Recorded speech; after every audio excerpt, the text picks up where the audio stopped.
Bonjour et bienvenue dans ce conseil pratique de PUMS, l'émission santé. Quand on est malade ou qu'on s'est fait mal et que ce n'était pas prévu, on fait appel à un médecin d'urgence. On va voir qui et où il faut consulter. Alors, si vous ressentez des symptômes gênants, mais a priori pas graves, ou si vous avez subi un petit traumatisme, votre médecin traitant doit rester votre premier interlocuteur. Ok pour le médecin traitant, mais le médecin traitant, en principe la nuit, il dort et le week-end, peut-être qu'il n'est pas là.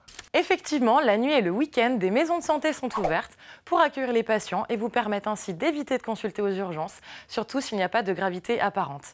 Si vous ne pouvez pas vous déplacer, vous pouvez appeler un service de médecin à domicile 24 heures sur 24. Et en cas de doute, On appelle le 15. Bon, et les urgences des hôpitaux alors? Concrètement, si vous n'avez pas accès à une maison de santé ou si vous en ressentez le besoin, allez aux urgences de l'hôpital ou aux urgences d'une clinique privée si celle-ci est plus proche de chez vous. Mais si vous savez déjà que votre situation va nécessiter d'avoir plusieurs avis de spécialités médicales différentes, là aussi, c'est direction les urgences hospitalières.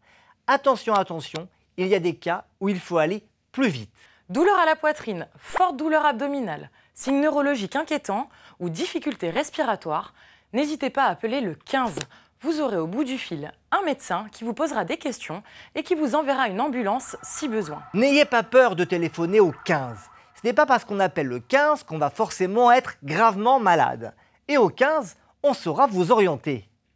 Encore un conseil, si vous ne voulez pas être transféré d'hôpital à hôpital, rappelez-vous qu'il n'y a pas forcément toutes les spécialités dans tous les hôpitaux. Et oui, il existe des services d'urgence spécifiques en cas de problèmes ophtalmologiques, dentaires, gynécologiques et de traumatismes importants de la main. Bon, mais si vous n'avez pas de tels services spécialisés près de votre domicile, n'oubliez pas, tout médecin d'urgence pourra vous orienter.